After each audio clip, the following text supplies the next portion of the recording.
প্রিয় দর্শক মণ্ডলী, আসসালামু আলাইকুম। আজ আমি আপনাদের জানাতে চলেছি টাঙ্গাইল জেলার ঐতিহ্যবাহী খাবার সম্পর্কে। পর্ব ১। এই মাটিতে আছে শিকড়ের ঘ্রাণ, আছে বৃষ্টিতে ভেজা ধান, খেতে আছে মাটির হাঁড়িতে ফুটতে থাকা মায়ার স্বাদ। আমি আজ আপনাদের নিয়ে চললাম টাঙ্গাইলের পথে, খাদ্যের সেই সব গল্পে, যেখানে প্রতিটি পথ শুধু খাবার নয়, বরং একটি চিরন্তন আবেগ। এক পোড়াবাড়ি, দেলদুয়ার, চমচমের রাজ্য। আপনি যদি একবার টাঙ্গাইলের পোড়াবাড়িতে এসে চমচমের দোকানগুলোর সামনে দাঁড়ান, দেখবেন গরম সিরাপ থেকে ধোঁয়া উঠছে, আর সেই ঘ্রাণ যেন স্মৃতির জানালায় ঠেলে দেয় শৈশবের কোনো পূজার মেলা বা বিয়ের সন্ধ্যার কথা। পোড়াবাড়ির চমচম শুধু মিষ্টি নয়, এটা টাঙ্গাইলের অহংকার। ২. টাঙ্গাইল শহর, মিষ্টি দইয়ের স্নিগ্ধতা। টাঙ্গাইল শহরের ভিকু বা সালেহা দইয়ের দোকানগুলোর সামনে দাঁড়ালে বুঝবেন, মাটির সেই দইয়ের হাঁড়িতে জমে আছে প্রজন্মের ভালোবাসা। কে যেন বলেছিল, টাঙ্গাইলের দই মুখে দিলে ঠোঁট হাসে, চোখে জল আসে। সত্যিই তাই, এতটা ঘন, এতটা কোমল আর নিখাদ ভালোবাসার স্বাদ। ৩. মধুপুর ও ঘাটাইল, প্রকৃতির কোলে বাঁশ কোরলের গল্প। মধুপুর গড়ের কোলে, যেখানে গাঢ় পাহাড়ের ছায়া পড়ে মাঠে, সেখানেই মানুষ খোঁজে খাবারের নিজস্বতা। সেই প্রকৃতির কোলে জন্ম নেয় বাঁশ কোরলের তরকারি আর ভর্তা। গরম ভাতের সাথে এক টুকরো সরিষার তেলে ভাজা কোরল, এই যে এক ফোঁটা ঝাঁঝ, তা যেন মায়ের হাতের ঝালমিষ্টি শাসনের মতো।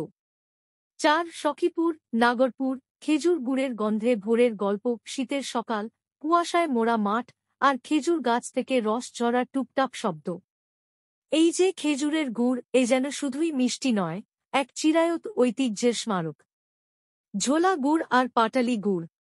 টাঙ্গাইলের ঘরে ঘরে রাঁধুনিরা বলেন, এ গুড় না হলে পিঠা তো হয় না, এ গুড় মানেই শীতের সকাল, পিঠার দিন। ৫. কোরটিয়া, জমিদার বাড়ির পদ্মরসের মতো পায়েস ও পিঠা। কোরটিয়ার জমিদার বাড়ির ছায়ায় পায়েস রান্না হতো খেজুর গুড় দিয়ে, কাঁসার পাত্রে পরিবেশন করা হতো পরম যত্নে। শীত এলেই এখনও গ্রামের বধূরা জড়ো হন পাটিসাপটা, ভাপা পিঠা বানাতে। সেই পিঠা কেবল খাদ্য নয়, নারীর হাতে সৃষ্টি, সম্পর্কের উষ্ণতা। ৬. সল্লা ও ধনবাড়ি, হাঁসের মাংস ও চালতার টক। টাঙ্গাইলের গ্রামে গেলে শোনা যায়, বিয়ের দিনে রান্না হয় হাঁসের মাংস, চালতার টক দিয়ে। যখন চালতা সিজনে গাছে ঝুলে, বাড়ির ছোটরা দড়ি দিয়ে পেড়ে আনে, তখনই শুরু হয় রান্নার প্রস্তুতি। চালতার টক সেই রান্নায় দেয় এমন এক স্মৃতির স্বাদ, যেটা চলে যায় মায়ের কোলে মাথা রাখার দিনগুলোতে। ৭. হাটিকুমরুল, ঘাটাইল, মুড়ি, ডালের বড়া আর গল্পের সন্ধ্যা। কোনো মেলা বা গ্রামের সন্ধ্যায় আপনি যদি টিনের চায়ের দোকানে ঢুকেন, গরম মুড়ি আর ডালের বড়ার পাশে পাওয়া যাবে গল্পের থালা। এখানে খাবার মানেই আড্ডা, সম্পর্কের বন্ধন আর মুখের হাসি।